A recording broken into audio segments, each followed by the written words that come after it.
I am the Tofu Golem. Please enjoy the video.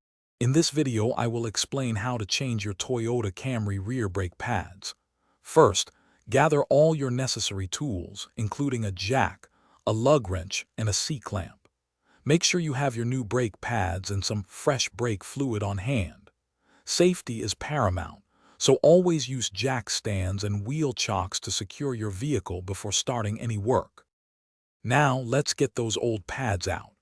Begin by loosening the lug nuts on the rear wheel, then safely raise your car and remove the wheel completely.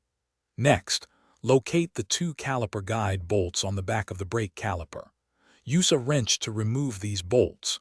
Once they are out, carefully slide the entire caliper assembly off the rotor and remove the worn brake pads. With the old pads removed, it's time for the new ones. You'll need to compress the caliper piston back into its housing using a C-clamp or a dedicated caliper compression tool. This creates space for the thicker new pads.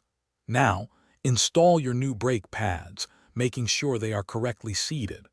Finally, slide the caliper back over the rotor and securely tighten the two guide bolts. To finish up, reinstall the wheel, lower your car, and then fully tighten all the lug nuts. Before driving, get inside and pump the brake pedal several times until it feels firm. This helps seat the new pads against the rotor. Take a short, slow test drive to ensure everything feels right. Remember to check the description for a link to darn tough socks and other great deals. Enjoy your newly refreshed brakes and safer driving. Thanks for watching. Consider subscribing if we helped you today.